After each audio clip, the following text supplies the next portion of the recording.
Selamat datang di channel Simar Imam. Sembari mendengarkan tinggalkan like dan komentarnya bosku. Jangan lupa pasang headset kalian. Siapkan kopi dan camilan. Lupakan pahitnya kehidupan. Mari kita dengarkan sambil rebahan. Bab 459. Tianshan Tonglao ini tidak berkarakter baik.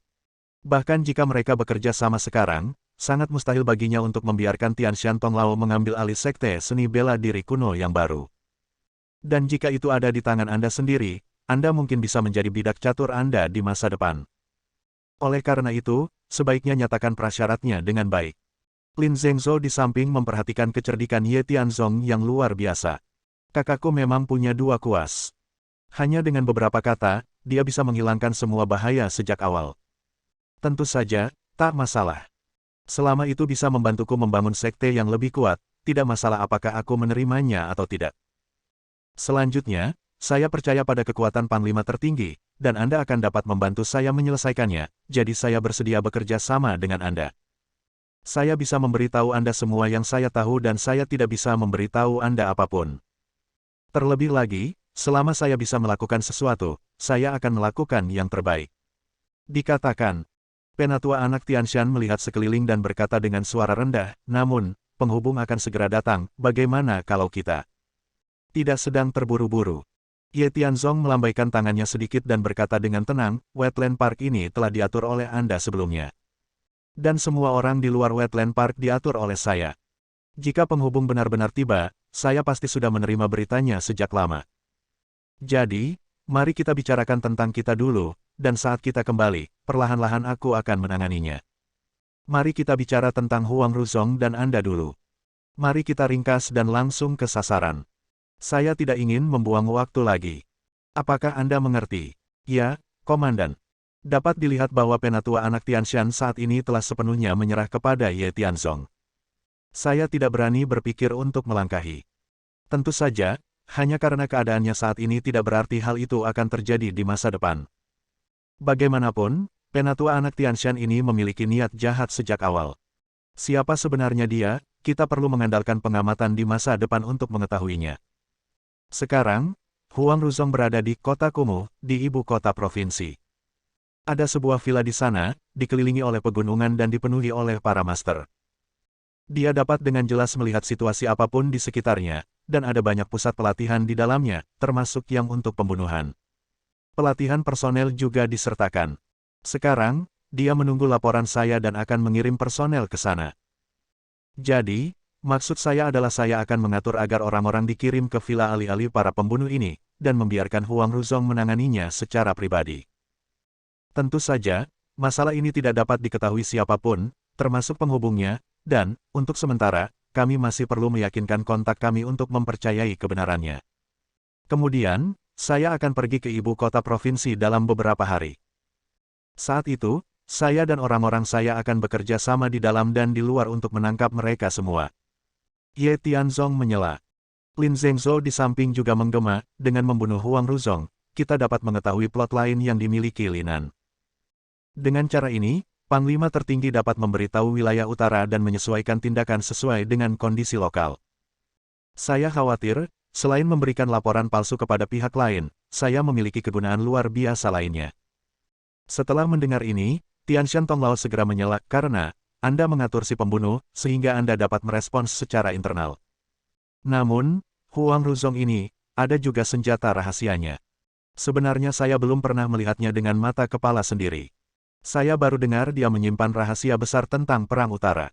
Begitu diumumkan pasti akan melibatkan semua pihak. Jadi, jika Anda ingin membunuh Huang Ruzong, saya khawatir Anda harus mengungkap semuanya. Dengan cara ini, setelah kehilangan dukungan terbesarnya, Anda mungkin tidak perlu membunuhnya, dan dia akan mengambil inisiatif untuk menceritakan keseluruhan cerita tentang Lina Muo. Tentu saja, ini hanya angan-anganku, dan aku juga memikirkanmu. Bagaimanapun, jika Anda berhasil, keinginan saya untuk membangun kembali Paviliun Tiansu dapat terwujud. Jika Anda tidak percaya apa yang saya katakan dan berpikir ini adalah kebijaksanaan saya, maka saya dapat sepenuhnya menyerahkan cucu saya kepada Anda. Cucu saya adalah hidup dan darah saya. Saya telah melakukan begitu banyak dan saya berharap dia dapat mewarisi warisan saya, oke. Penatua anak Tianshan mengatakannya dengan tulus, tanpa kebohongan apapun. Jika memang ada, maka Tianshan Tonglao mungkin bisa meraih Oscar. Apakah ada senjata rahasia? Ye Tianzong mengerutkan kening. Lin Zhengzhou berkata sambil berpikir, Saudara Tianzong, saya khawatir ini benar. Jika tidak, Huang Ruzong tidak ada gunanya selain membantu Lin Nanguo membunuh orang. Lagi pula, melakukan pembunuhan bisa dilakukan oleh siapa saja. Mengapa Huang Ruzong harus datang? Kecuali jika informasi yang dia miliki adalah apa yang dibutuhkan Lin Nanguo. Saya pikir kita dapat mempercayai kata-kata penatua anak Tianshan. Ini benar. Awalnya, Ye Tianzong masih ragu. Tetapi sekarang setelah mendengar apa yang dikatakan Lin Zhengzhou, dia tiba-tiba mengerti dan mengangguk dan berkata, ya, Anda dapat bekerja sama dengan kami di dalam dan di luar. Dan saya juga mengetahui tentang Anda sebelumnya. Anda memang memiliki seorang cucu. Saya telah mengatur seseorang untuk jemput dia sebelumnya. Kemarilah. Lalu aku akan menggunakan dia sebagai alat tawar-menawar. Setelah kamu kembali, aku akan melaporkan bahwa semuanya aman di sini, dan aku akan terus memasukkan orang-orangku ke dalamnya. Selain itu, Anda harus membantu saya mendapatkan rahasia Huang Ruzong secara internal. Setelah memberikannya kepada saya, tugas Anda akan dianggap selesai. Setelah selesai, saya akan memenuhi janji saya dan membantu Anda membangun kembali Paviliun Tiansu. Dan itu adalah lebih kuat dan lebih kuat dari sebelumnya. Dan menurutku cucumu akan menjadi pemimpin saat itu. Dia berbeda denganmu. Setidaknya karakternya lebih baik darimu. Dengan perjanjian. Kemudian, Tianshan Tonglao terus tinggal di tempatnya, dan wilayah para pembunuh yang awalnya menduduki posisi mereka digantikan oleh sekitar 100 prajurit yang diatur oleh Huo Feng Huang sebelumnya. Adapun Ye Tianzong dan Lin Zhengzhou, mereka terus bersembunyi di semak-semak yang sebelumnya tersembunyi. Dengan kecerdasan anak Tianshan, seharusnya tidak ada masalah untuk menipu kontak tersebut, dan tidak akan ada kekurangan apapun. Tetapi, Ye Tianzong sangat penasaran. Siapa yang disebut konektor ini?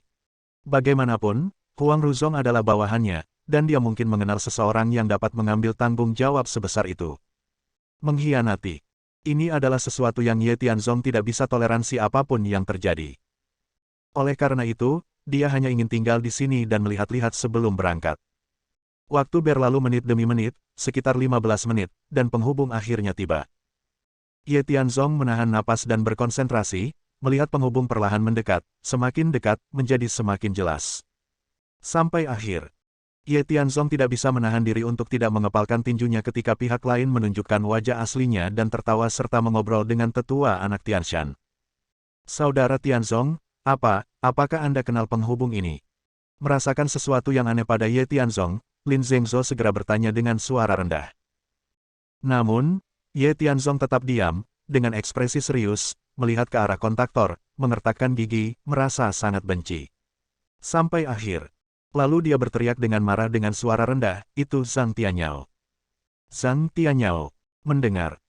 Lin Zhengzhou sedikit mengernyit, dan setelah berpikir sejenak, dia bertanya dengan heran, Saudara Tianzong, Anda mengatakan sebelumnya bahwa orang yang menyebabkan masalah bagi grup Zongheng, merayu Song Lingling, dan mengatur kapten keamanan adalah obat Tiongkok kuno ini. Dokter, Zhang Tianyao.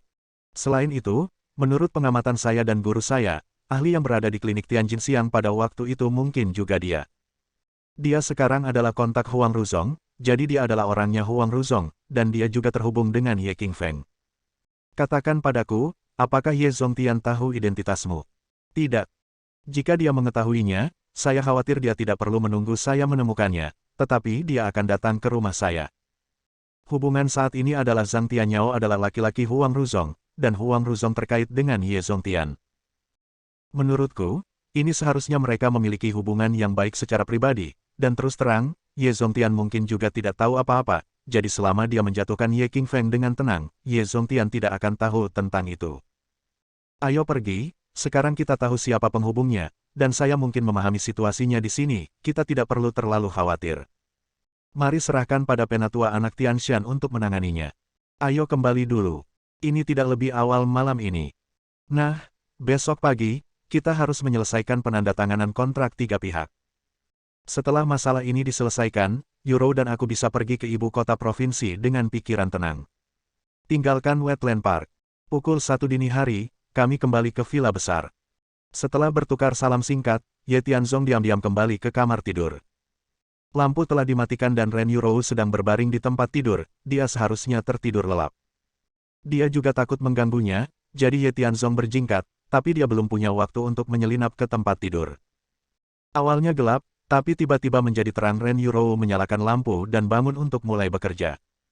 Berbalik, dia menemukan bahwa Ren Yurou bahkan belum melepas mantelnya.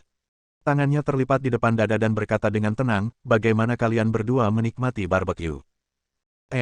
Oke.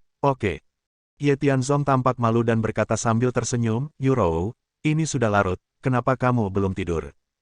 Tidurlah lebih awal. Besok, aku harus mengantar ibuku untuk menandatangani kontrak. Selain itu, kami berdua punya untuk pergi dalam 2 hari ibu kota provinsi. Sebelum kamu pergi, kamu harus memberitahuku tentang restoran hotpot, dan kamu juga perlu membuat beberapa persiapan terlebih dahulu. Aku masih menunggu kamu memberitahuku rencanamu. Setelah kita pergi ke ibu kota provinsi, kemana kita akan pergi dulu, dan kemana kita akan pergi? Mari kita bicarakan ini nanti. Namun, saya ingat Anda memberitahu saya bahwa Anda dan Zheng Zhou pergi makan barbecue dan minum bir. Wah, kalian sudah berada di sana selama beberapa jam, dan Anda berbau barbecue dan tidak berbau anggur. Saya tidak suka kedua hal ini. Mataku sangat sensitif, tapi aku tidak mencium bau apapun, jadi aku khawatir kamu harus memberiku penjelasan. Saya kembali terlambat pada waktu itu. Detail ini diabaikan. Faktanya, dia biasanya berhati-hati, tetapi pertempuran hari ini dengan penatua anak Tianshan, setelah menyusun strategi begitu banyak hal, dia benar-benar kelelahan. Tapi sekarang Ren Yurou menyadarinya, untuk sesaat, dia tidak tahu bagaimana menghadapinya. Sementara Ye Tianzong ragu-ragu, Ren Yurou turun dari tempat tidur, berjalan ke arah Ye Tianzong, dan berkata, jika kamu tidak dapat menjawab, jangan salahkan saya karena melakukan sesuatu yang keterlaluan. Keterlaluan. Ye Tianzong tercengang, dia belum pernah melihat sikap seperti itu dari Ren Yurou. Saat dia dalam keadaan linglung, Ren Yurou sekali lagi membuat gerakan yang menakjubkan. Tanpa diduga, dia segera mengangkat selimut dari tempat tidur dan berbaring di atasnya. Yurou, apa yang kamu lakukan? Kamu, jangan menakutiku. Bab 460. Ini adalah sesuatu yang tidak diharapkan oleh Ye Tianzong. Tidak pernah terpikir bahwa Ren Yurou akan begitu proaktif. Naik ke tempat tidurnya. Karakternya tidak cukup untuk mendukung sikapnya yang begitu terbuka. Kalau ada yang tidak beres pasti ada monsternya, padahal ini istrinya, dan dia rela mengabdikan dirinya padanya dengan sepenuh hati. Momen ini sebenarnya adalah sesuatu yang sudah lama diimpikan Ye Tianzong, namun dia pasti tidak akan main-main tanpa memahami penyebab dan akibat dari serial ini. Istriku, apa yang kamu? Jadi, setelah melihat gerakan Ren Yurou yang tiba-tiba, Ye Tianzong ketakutan dan tanpa sadar berdiri, kepalanya yang awalnya kabur menjadi lebih dari setengah sadar dalam sekejap. Dia memandang orang lain dengan ngeri, dengan keraguan di wajahnya. Meskipun Ren Yurou bersikap sangat terbuka, rasa malu di hatinya masih tidak bisa dihindari. Wajahnya menjadi sedikit merah, dia mengerucutkan bibirnya, menundukkan kepalanya, dan berkata, ada apa, Tianzong, bukankah kita suami istri? Bukankah normal jika kita tidur bersama? Itu normal, tapi menurutku. Karena menurutmu itu normal, maka kamu pergi tidur. Kenapa, kamu masih takut aku akan memakanmu? Ye Tianzong ingin berbicara tetapi berhenti. Agresivitas pihak lain membuatnya tidak bisa berbuat apa-apa, dan akhirnya dia tidak punya pilihan selain melakukan apapun. Walaupun saya belum mengetahui niatnya secara lengkap, namun secara umum tidak ada yang tidak bisa diselesaikan antara suami dan istri. Karena ini permintaannya, maka saya biarkan saja dan lakukan selangkah demi selangkah. Pergi tidur. Apalagi aksinya sangat apik. Dalam sekejap, dia sudah berada di tempat tidur. Tentu saja, dia masih dengan sengaja menjaga hubungan yang sengit dengan pihak lain. Bagaimanapun, meskipun Ren Yurou ada di tempat tidur, masih ada banyak ruang di tengahnya, mungkin untuk pengujian langkah demi langkah. Ye Tianzong bukanlah seorang penggoda wanita, dan dia jarang melakukan kontak fisik dengan wanita, tetapi Ren Yurou adalah istrinya, dan dia secantik bunga. Sekarang mereka berdua tidur di ranjang yang sama, jika mereka tidak tahu sama sekali, itu sangat mustahil. Jadi, ia juga sangat sadar dan berencana melepas bajunya dengan rapi. Saat menyadari pemandangan ini, Ren Yurou terlihat sedikit malu, tapi dia tidak terlalu terharu. Dia hanya menarik napas dalam-dalam, terbatuk 2 kali, dan mulai berkata, Tianzong, jangan terburu-buru untuk tidur. Aku lari ke tempat tidurmu hanya karena aku ingin lebih dekat denganmu. Lagi pula, ada beberapa hal. Kita perlu bicara secara terbuka dan jelas. Jangan khawatir, aku tidak akan mengganggu istirahatmu.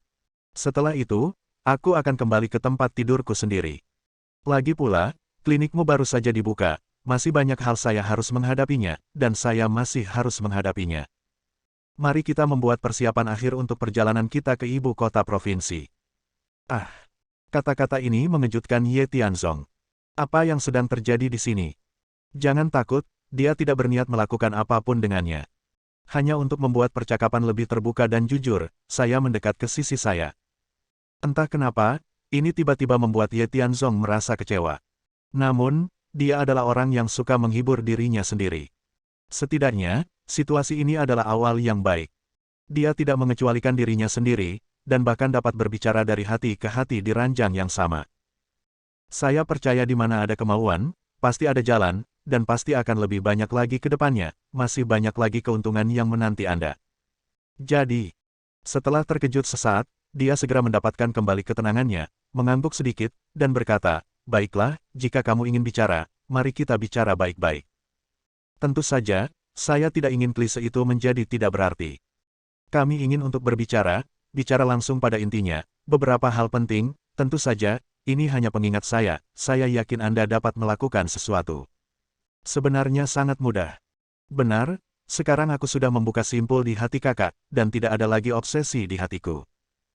Dan kamu dan aku baru menikah secara nominal sekarang, jadi menurutku setelah masa akur ini, kamu masih memenuhi kriteriaku dalam memilih pasangan. Jadi, yang aku maksud adalah, apakah kamu bermaksud benar-benar menjadi pasangan denganku? Di masa lalu, Ye Tianzong sangat tenang, melakukan segalanya sejelas air. Tapi sejak berhubungan dengan Ren Yurou, dan bahkan melalui banyak suka dan duka bersama, karakterku telah mengalami perubahan halus. Mendengar perkataan pihak lain, dia tidak bisa lagi mengendalikan dirinya dan bertanya dengan penuh semangat, "Sebenarnya, Yurou, kamu tahu perasaanku padamu, tapi aku tidak pernah berpikir untuk memaksamu melakukan apapun. Jika kamu bersedia mengambil inisiatif sekarang, kenapa kamu terburu-buru? Dengarkan apa yang ingin saya katakan." Ren Yurou sedikit tidak puas dengan penampilan cemas Ye Tianzong, sedikit mengerutkan bibirnya, dan kemudian melanjutkan, "Saya ingin saling memberi kesempatan. Sederhananya, meskipun kita benar-benar ingin menjadi suami istri, kita masih membutuhkan untuk mengatur pernikahan baru. Tidak butuh banyak, mewah dan boros, tapi itu harus orisinal dan sangat bijaksana. Oleh karena itu, saya berencana untuk menyerahkan tugas ini kepada Anda. Anda dapat mempersiapkannya.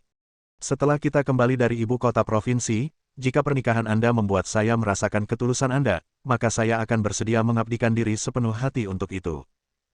Anda, dan tempat tidur ini, akan menjadi tempat di mana kita tidur bersama mulai sekarang, jika tidak. Jangan khawatir tentang ini, aku pasti akan melakukan yang terbaik.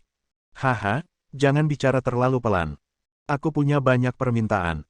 Kamu bisa memutuskan sendiri bagaimana menghadapinya. Saat aku kembali dari ibu kota provinsi, aku berharap melihat ketulusanmu. Selain itu, begitu kita benar-benar menjadi suami dan istri, kalian masih harus mencari cara untuk menyelesaikan masalah ibuku. Meski sekarang dengan kemunculan Zhengzhou, hubungan kalian sedikit mereda, tapi... Kalau begitu, inilah waktunya untuk menunjukkan pada ibu apa yang mampu aku lakukan. Itu disembunyikan sebelumnya, hanya karena Ren Yurou tidak terlalu menerimanya. Tetapi sekarang, mereka telah mencapai tahap akhir dalam membahas pernikahan, jadi Zheng Chunqin tidak dibiarkan berada dalam kegelapan. Faktanya, terus terang, alasan mengapa dia menghargai Lin Zhengzhou adalah karena kekuatan dan statusnya. Tetapi jika pihak lain tahu tentang energinya, bukankah dia harus dekat dengannya? Oh, mendengar. Ren Yurou memandang tinggi pihak lain dan berkata dengan tenang, "Tianzong, sebenarnya, di hati ayahku dan aku, kamu selalu menjadi orang yang cakap dan energik. Tetapi ketika berurusan dengan seseorang seperti ibuku, saya khawatir Anda hanya tahu seberapa mampu Anda. Percuma, Anda harus memiliki pekerjaan nyata. Misalnya, kepemilikan atau properti apa, termasuk." Petik 2. Tidak masalah, aku akan mencari tahu. Singkatnya sekarang saatnya berangkat ke ibu kota provinsi. 3 hari lagi kita akan kembali. Saya akan menyiapkan pernikahan yang unik. Jika Anda setuju dan menerimanya, maka kita akan menjadi suami istri. Tentu saja, Ada selingan lagi, aku hanya perlu memberitahu ibu tentang energiku dan dia tidak akan menghentikan kita berdua di masa depan, apakah itu yang kamu maksud? Mungkin saja. Ren Yurou turun dari tempat tidur, berdiri di samping, dan berkata dengan suara rendah, namun, jangan terlalu memikirkan hubungan antara suami dan istri. Hal ini tergantung pada lingkungan saat itu dan suasana hati saya. Itu belum pernah terjadi padaku sebelumnya. Hal semacam ini, jadi aku merasa sedikit takut di hatiku. Singkatnya, aku bisa memberikan hatiku padamu. Sedangkan untuk tubuhku, aku harus mempertimbangkannya berdasarkan situasinya. Kemudian, ia kembali ke tempat tidurnya. Mungkin karena rasa malu, dia tidur dengan kepala tertutup dan mematikan lampu. Suasana hati Ye Tianzong seperti roller coaster, naik turun dan tidak bisa tenang untuk waktu yang lama. Mungkinkah apa yang telah saya kerjakan selama ini dengan keras baru saja tercapai? Akhirnya, Soude Yunke melihat terangnya hari dan berkata bahwa kali ini Ren Yurou bersedia menerima dirinya sendiri. Padahal, menurut Ye Tianzong, syarat tambahan yang diajukan ini hanya kekanak-kanakan. Menjatuhkan Zhang Chunqin sangat mudah. Dan ketika merencanakan pernikahan yang unik, hal ini seharusnya tidak menjadi masalah. Dia tidak akan menyerahkan masalah ini kepada Huo Fenghuang atau Lin Zhengzhou, tetapi akan melakukannya sendiri. Namun, dia belum memiliki banyak petunjuk, jadi dia hanya bisa melakukannya selangkah demi selangkah. Bagaimanapun, masih ada banyak waktu, dan kali ini Ren Yurou telah memberikan waktu yang relatif cukup untuk dirinya sendiri. Butuh 3 hari untuk pergi ke ibu kota provinsi. Ketika dia kembali, dia hanya perlu bersiap sesegera mungkin daripada melakukan apapun, segera. Oleh karena itu, dia perlu mengatur pikirannya dengan hati-hati dan berusaha membuat pengaturan. Segala sesuatunya dilakukan dengan sempurna. Sebenarnya, ini bukan lagi sekedar menyelesaikan tugas yang diberikan oleh Ren Yurou, tapi juga kado terbaik yang bisa ia berikan kepada istrinya. Ia berharap keduanya benar-benar bisa tetap bersama dan menjadi tua bersama. Hal seperti ini tidak bisa terjadi. Diserahkan kepada orang lain, apalagi ditangani asal-asalan. Sampai subuh, Ye Tianzong tidak tidur sama sekali. Sebaliknya, dia berfantasi tentang kehidupan bahagia bersama Ren Yurou di masa depan. Ketika Ye Zongtian terselesaikan, dendam terselesaikan. Tangkap Huang Ruzong dan selesaikan perang dan perselisihan di utara. Pernikahan abad ini, merebut hati sang istri, dan segala hal lainnya, setelah semua urusan selesai. Ia bahkan berharap bisa menemukan surga dan tinggal bersama istrinya selamanya. Sekalipun laki-laki bertani dan perempuan menenun, bekerja saat matahari terbit dan beristirahat saat matahari terbenam, dia sudah merencanakan hal-hal tersebut. Tanpa disadari, langit semakin cerah. Pada pukul 6 atau 7 pagi, Ye Tianzong bangun dengan tergesa-gesa. Mungkin saya sedikit terlalu bersemangat, saat saya memakai pakaian, saya terbentur di sana-sini. Akibatnya, Ren Yurou yang tadinya sulit tidur, terbangun dalam keadaan linglung. Dia tidak banyak bicara, hanya menutup mulutnya dan terkekeh. Terlihat jelas bahwa Ye Tianzong sangat bersemangat setelah mengobrol dengannya tadi malam. Sejujurnya, terkadang, tingkah laku Ye Tianzong terlihat cukup lucu. Bersambung.